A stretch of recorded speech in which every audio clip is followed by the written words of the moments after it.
Plastic ಅನ್ನೋ ವಸ್ತು ಭೂಮಿನಲ್ಲಿ ಕರಗೋದಿಲ್ಲ ಅಂತ ಡೈಪರ್ ಹಾಕೋ ಮಗು ಕೂಡ ಗೊತ್ತು.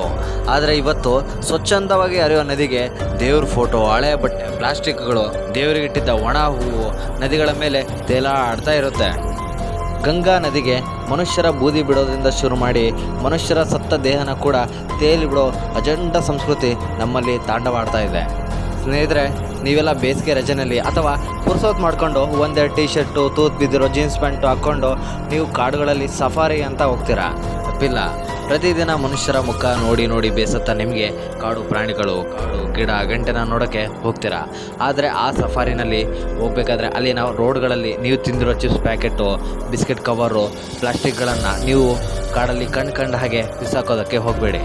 ಕಾಡು ಅನ್ನೋದು ನಿಮ್ಮೂರಿನ ರೋಡ್ ಅಲ್ಲ. ಅಲ್ಲಿ ಮುನ್ಸಿಪಾಲ್ಟಿ ನೌಕರರು ಬಂದು ಸ್ವಚ್ಛಗೊಳಿಸೋಕೆ ನೀವು ಬೇಜವಾಬ್ದಾರಿಯಿಂದನೋ ಅಥವಾ ಅರಿವಿನ ಕೊರತೆಯಿಂದನೋ ನೀವೆಸೆಯೋ ಪ್ಲಾಸ್ಟಿಕ್ಕು ಕಾಡು